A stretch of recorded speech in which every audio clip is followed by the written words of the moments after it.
This is episode 10 with Caitlin McCall. Welcome to the Eco-Conscious Diver Show. I'm your host, Caitlin, PADI scuba instructor, scientific diver, and science communications specialist. I'm here to remind you that being eco-conscious is cool. Learning about the environment can be fun, and climate change isn't a dirty phrase. Each week, I'll be getting up close and personal with thought leaders from around the globe as your weekly dose of motivation so that you can create epic change in your own life and become the best version of yourself possible. Are you ready to dive? What's up, everybody? If you're listening to this right now, this is an opportunity to join in with the eco-conscious diver community and use our passion to create a more sustainable blue planet. Eco-Conscious Diver is a lifestyle brand and podcast, illuminating our path to eco-conscious diving, overall sustainability, and a healthy planet for future generations. Head over to the website www.eco-consciousdiver.com for all other podcast episodes, other resources, and the Eco Dive shop. This episode is packed with insight into sustainable snacks and regenerative agriculture. I hope you'll enjoy this podcast with Courtney Boyd Myers, CEO and co-founder of Akua. Hey Courtney, how are you doing?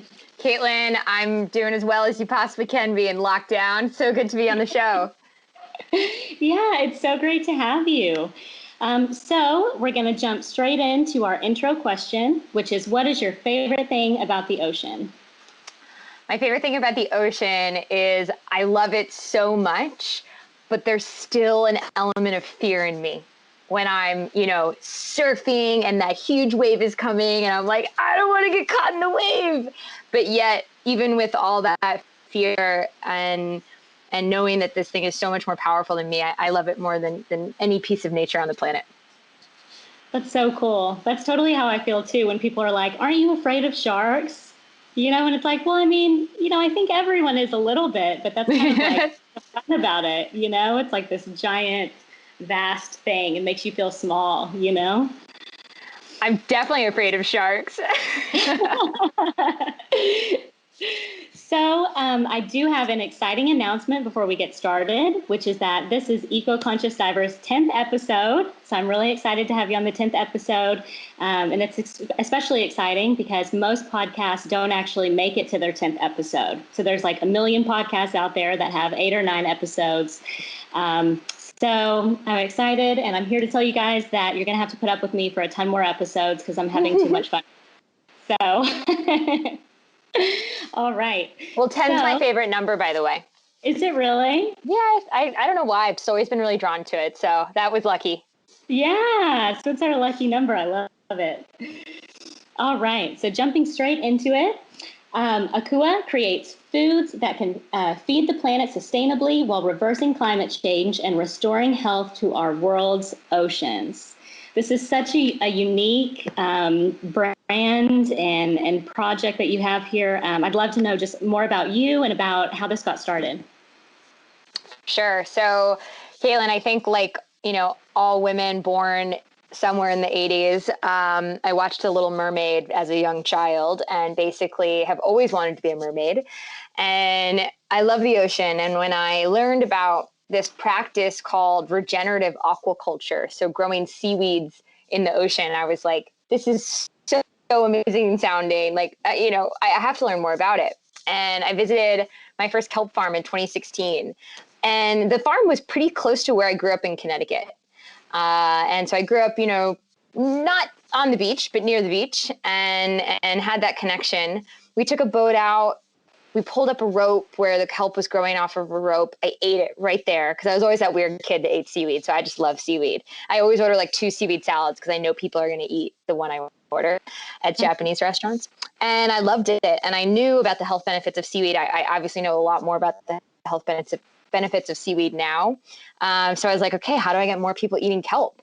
And that's why I started Akua. I think one of the, biggest links between food systems and climate change right now is that, animal agriculture, big crops like soy, they're really depleting our natural resources. And kelp, it grows in the open ocean. So no dry land, no fresh water required to grow really abundantly. And like plants on land, as the kelp is in the water growing, it grows via photosynthesis, and it's therefore sequestering carbon and nitrogen as it grows. So helping to mitigate the local effects of ocean acidification. So I just thought, wow, I've got to get more people eating ocean farmed kelp. That's so awesome. And so all of the kelp and the agriculture or the farm that you guys pull from, it's right off of Maine, correct? Yeah, so we work with a group of farmers, and they're called the Salt Point Sisters. They specifically gather women who are in recovery from alcoholism, and they teach them how to be ocean farmers. And they're a big team, and they have a 100-acre farm in Falmouth, Maine. And so we purchase all their kelp from them every year to make kelp jerky. Oh my gosh, that's so cool. Yeah, it is really sweet. Of like how your company is helping. That's awesome. Very cool. And I know that, a lot of this is job creation. I think you mentioned on your website how, it doesn't take a ton of training to become a kelp farmer. So it's actually really easy to transfer people from other jobs into kelp farming, right? That's right. So to be a kelp farmer, typically a lot of our kelp farmers are fishermen or fisherwomen who are looking for additional revenue streams to make money off of the boats and the buoys that they already have. So to become a kelp farmer, you need boats, ropes, buoys. You need to go to your local town, and in the same way you would get a local aquaculture license to grow oysters, you get the same license to grow kelp, and you get either like a 10-acre farm or larger. And then the spores, which are basically the kelp seeds, those are you can get them from a number of different resources. So yeah, it's as long as you're kind of living by the ocean and you're already in that fishermen and fisherwomen culture, very easy to do. Very cool. And tell us about your products. Yeah, so we've got Kelp Jerky, which we launched on Earth Day last year. And Kelp Jerky is really high in fiber, really high in protein. In fact, it's the only high protein, soy-free vegan jerky on the market today.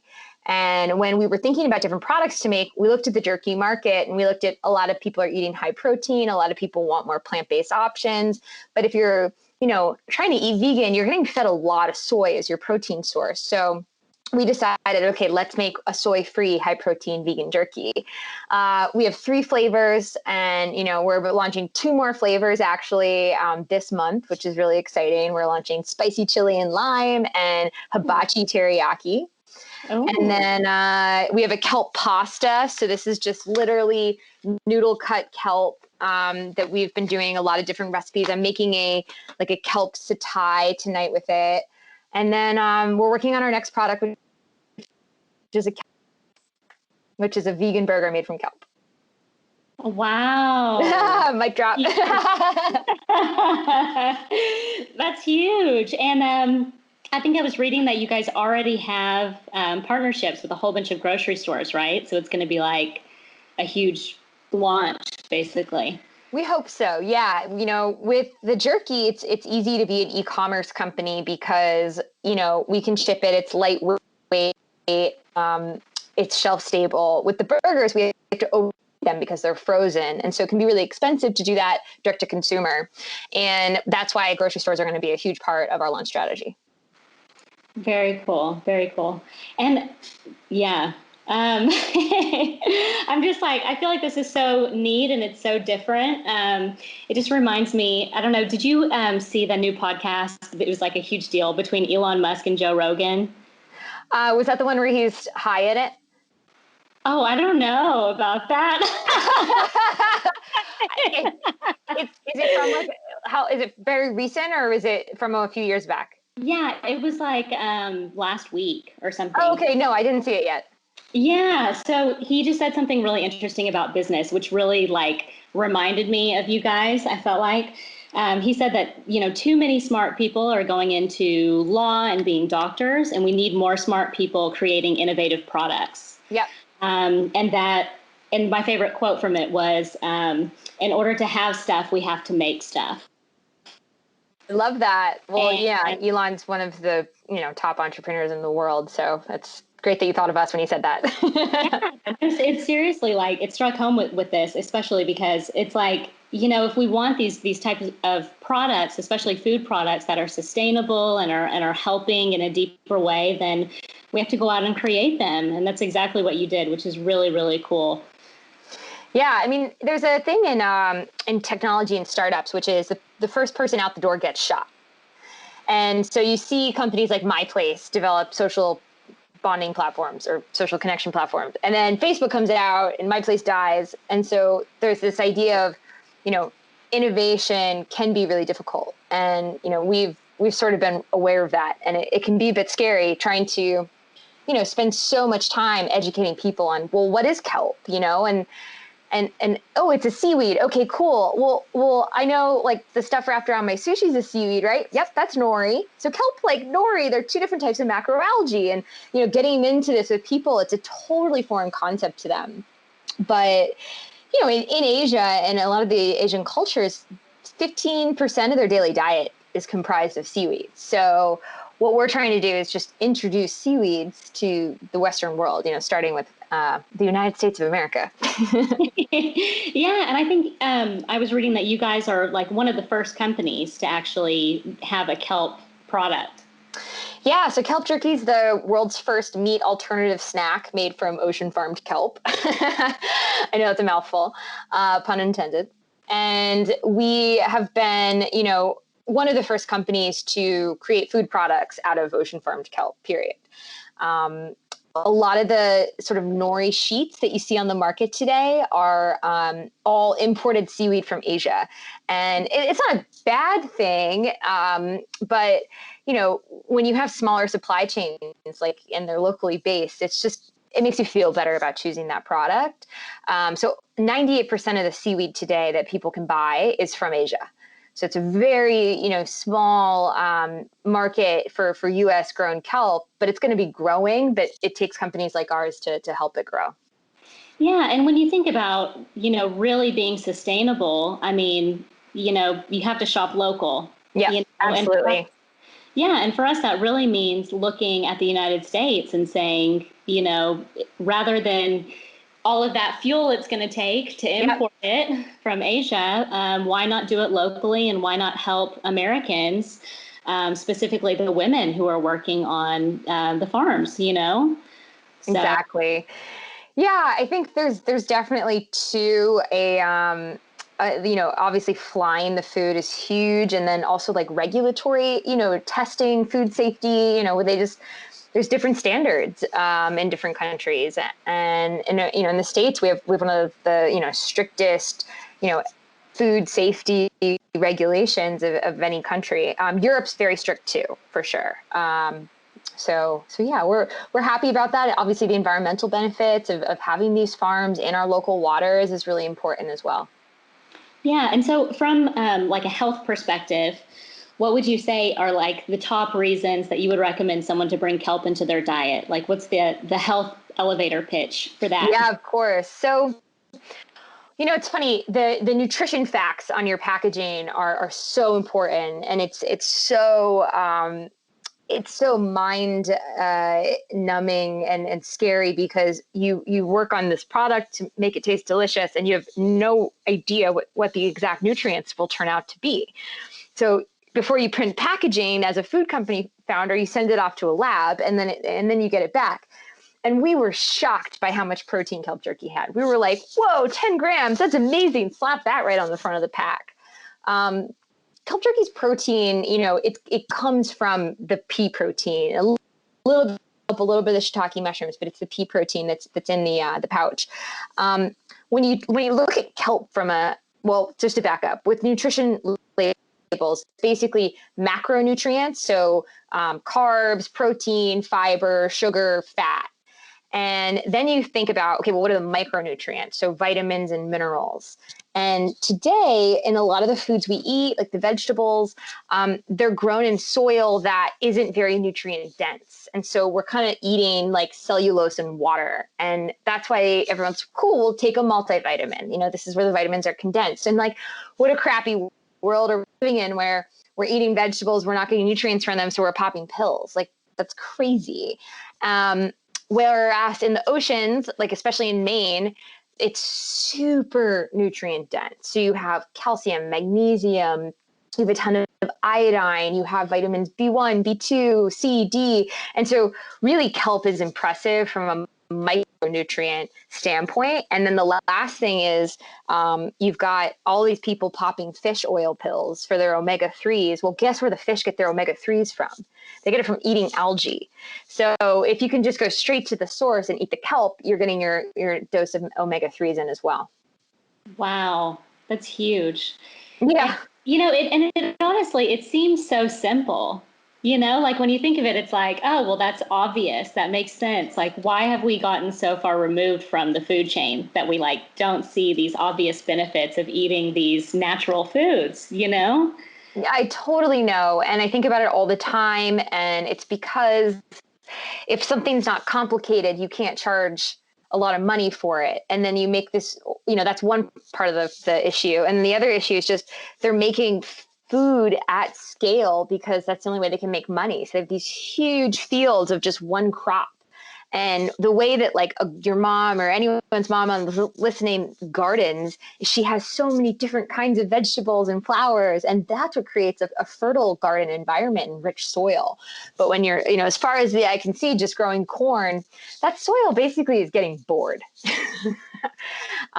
So yeah, I think the diversity and the small scale farming is really important for us to get more nutrition from our vegetables in our diet. Yeah, definitely. And for me, the protein thing is huge.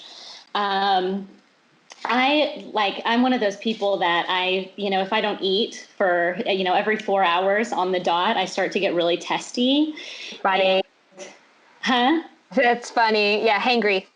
Yeah, I do. I really do. Like it's kind of a running joke that we have that if it's my boyfriend's turn to cook and he hasn't cooked fast enough, I turn into the Hulk. I'm like, where's the food? I also get upset when my husband doesn't cook fast enough. When he's at noon, he's like, I'll make lunch today, babe. And it's 1:45 and lunch is not made. And I'm like, I'm dying. You're like, what is this? Mid-afternoon lunch? I would have just done it. Yeah. And so that's huge for me. And I definitely I ate one of my bags of kelp that you sent in the beach in between meals. And it actually really sustained me until dinner. And I think that's huge, especially, with protein and iron. And that's one of the main problems that I guess I've had in the past. I tried to go veg for a little while and I couldn't because I just was too hungry and I felt like I couldn't eat enough, to get my iron intake and to keep me from being hangry. Wow.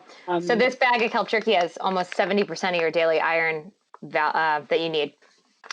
And so I can feel it. After That's awesome. That's so good to hear. And it is very filling. We like that. If you're not super hungry and you're traveling, this is lunch for me, or I'll add it to something. We chop it up in salads. We put it in tacos last night. I mean, we do a lot with it. Oh yeah. And it's perfect for traveling. I was thinking about that too. If you're in between when you can travel again. Oh yeah. Oh my gosh.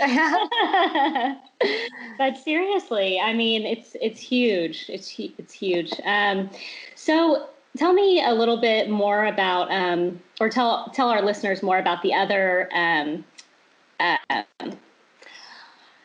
types of kelp jerky that you have, because I know that you told us about the new ones that you were coming out with, but tell us about the current ones that you have. So the current ones, this is a sesame and nori sea salt, and the sesame and nori sea salt has nori flakes on it, where a lot of Americans are familiar with the nori taste because it is what's wrapped around the sushi, and it is one of those the sheets in those packages of sea snacks. And a lot of people are just like, oh, the seaweed snacks. So those have been a huge hit. Rosemary and maple. Oh, and I should say that that's our bestseller, the Sesame and Nori sea salt, because I think it's closest to plain. And then the second bestseller is our rosemary and maple barbecue. And it's just meaty. It's the only one that has added sugar in it. The rest are all zero added sugar because it's got that maple sugar. And it's just, yeah, it's delicious. You can eat a whole bag of that real quick. And what was your favorite? I have to say the barbecue one. Yeah, for sure. Yeah, and I think probably because, I am from Texas. Yep. It almost tricks you into kind of tasting like it's meat since it's barbecue. Yep. Gives you kind of that same like beef jerky, like the other regular beef jerky type of taste, And then we have our spicy Thai and spirulina, which, for listeners, I'll let you in on the secret, but we're relaunching spicy Thai and spirulina as spicy chili and lime in 2 weeks. And so to kind of the average user, they'll just think, oh, spicy Thai and spirulina is going away. And now it's going to be spicy. And there's this new one. But the thing is, it's almost the same recipe. We're adding a little lime, but the spicy Thai and spirulina was our worst seller, but had our highest repurchase rate. And what we sort of figured out there is that people were really freaked out by the word spirulina on their kelp jerky. And Thai was like, what is Thai, right? Because everyone orders different things on a Thai menu, right? And so by just rebranding it spicy chili and lime, we think it'll be a much better hit. Yeah, well, I mean, it all goes back to branding and marketing, right? With running a business, it's huge. And so that actually brings me to my next question, which is about the Kelp Burger. So what really separates your burger from the other meat alternatives? Obviously we've heard of Impossible Burger and those things, but what do you think are really going to make you stand out? Yeah, I mean, we've been thinking about this too, because it's like positioning is really important. And it's not something we had to think about so much with kelp jerky because it's the only kelp jerky. And I guess, in thinking kelp jerky is the only high protein, soy-free vegan jerky, that was one part of the positioning. With the Kelp Burger, I think as a founder creating new things, sometimes you just create things for yourself. And so I love the chew of a burger. I think that's really a great sensation. I don't like the taste of meat. That's why I'm a vegetarian. And so when I look at vegan veggie burgers, they're all like extremely blended, almost kind of a mushy texture, and then pressed into a patty. And it's like I can barely even see what was in it. It's kind of colored. You can see some specks. That's on one end. And then on the other end, you have this, fake meat, which is Beyond Meat. And you're like, oh my God, this really tastes like a burger and it feels like a burger. So with the Kelp Burger, we're going in between. This is a burger that tastes like a veggie, like it's kelp, it's mushrooms, it's fresh tomatoes, it's smoked paprika, but then it bites like a real burger. It's got that texture to it. It's got the way the burger kind of, I don't know what it's called, but with like the ground beef, you've got the texture. So this one has that. It's not like just an over processed patty. So yeah, we're always about creating foods for vegetarians, but we want meat eaters to be like, yeah, I would eat that. That's good. No, I love that. Because it is like, I definitely like veggie burgers, but it depends on which veggie burger, right? Because some of them that you get from the store, like it's just like ground up sort of mill that's like, you're right, like squished into a patty. And I don't really like the ones like that. I like having more texture and everything. I'm definitely a texture person. And it's in restaurants you can get them, but yeah, not so much in a store. But if you have favorite veggie burgers, we're in major R&D mode, so do send them to me. Awesome. So how can our listeners find you guys and help support your cause? Yeah, you're so sweet. So our website's Akua.co, and our social media handles right now are all at Life, spelled Life Akua, Akua. So Life Akua on Instagram. We're really active there, as you know. I think Instagram's awesome. And then our website, and hello@akua.co. I see every email. So we're small enough that, just drop us a note. That's awesome. And actually, their Instagram is awesome, especially this week. They've been highlighting a whole bunch of people that we can follow in the movement, which has been really cool to see. And you guys do that on a regular basis. I see you highlighting different people. So it's one of those accounts that you follow because you're not just learning about the products. I mean, you are learning about them, but you're also learning about other cool things as well. I really like that about your brand. Yeah. Well, I've been a community builder my whole life. And I think that brands need communities just like people do, and communities are made up of people. And we're so lucky to be in the industry that we're in because we just get to hang out with people like you who love the oceans and just want to, free dive with manatees. And, it's the best. These are the best people. So we're really happy. And we really do believe that, all the women that eat kelp jerky are mermaids. And so that's a fun part of our ethos. I love that. And we didn't drop your Instagram. Your Instagram is pretty cool too. Your personal CBM, easy. Yeah, and you're verified. You're a pretty big deal. So I had a friend that worked at Instagram. It's such a crapshoot for anyone who's trying to get it. And she didn't even know. She was like, I'll just submit you to this thing. And then it was like, boom, I had a blue check the next day. Super easy. I haven't been able to do that for any of my brands. So it's No, that's awesome. Very cool. So I know obviously World Oceans Week is coming up next week, and we talked about that. You had some things planned. So what can they look forward to from you guys for World Oceans Week? Yeah. So I think this podcast comes out on the 9th. Yes. Amazing. So on the 12th, we're doing a sustainable dinner with the Explorers Club, and it's totally free to attend. There's going to be all this cool content. The Explorers Club, has been around for hundreds of years in New York. It's literally where the explorers would come and present their findings and get funding to go back out on their expeditions, super cool. And, they do these World Oceans Week events every year. And so we're getting together with a bunch of other sustainable seafood brands. People are buying the food before, and then everyone's joining in on this dinner with a glass of white wine and watching the content on a giant Zoom event. Oh my God, that's so cool. It's a potluck dinner for sustainable brands. Totally. I ordered some steelhead trout. I'm really excited about it coming. And so, yeah, that's a cool part of what we're doing for World Oceans Week next week. Very, very cool. All right. Well, I do have one more question. Do you scuba dive? It's such a great question. Oh my God. I'm so sad to say that I don't, but I really want to. And I remember, and my husband actually got me, he promised me to get my PADI certificate for Christmas. So, he was like, I'm going to pay for this. We're going to go on a trip. This is your Christmas present. So I haven't cashed in on that yet. And I think as soon as the world opens up enough to hire someone to teach me, we're going to go on a little trip together.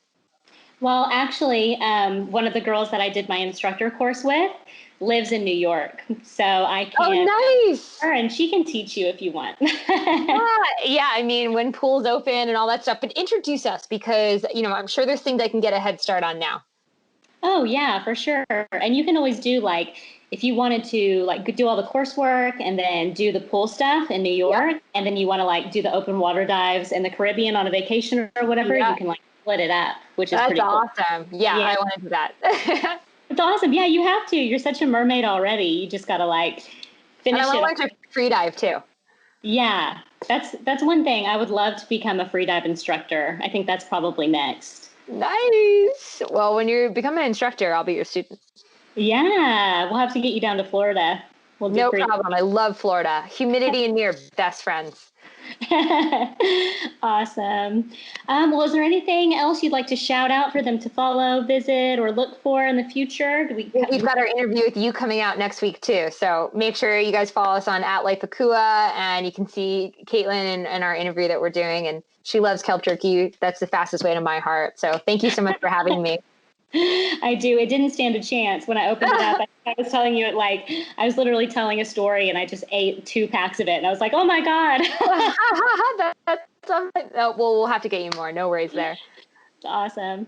Well, I'm so excited to see what you guys come out with next. We'll be on the lookout for that Kelp Burger, and I look forward to speaking with you again. So that's a wrap. We love you guys so much, and thanks for tuning in. Thank you. I hope you guys enjoyed the podcast and learned some valuable information about the journey of conservation. This is a constant process of learning, growth, and understanding, so I look forward to chatting with Courtney again. Please leave a review if you can, and go to www.eco-consciousdiver.com to check out all other podcasts, resources, and everything we've got going on there. See you next week.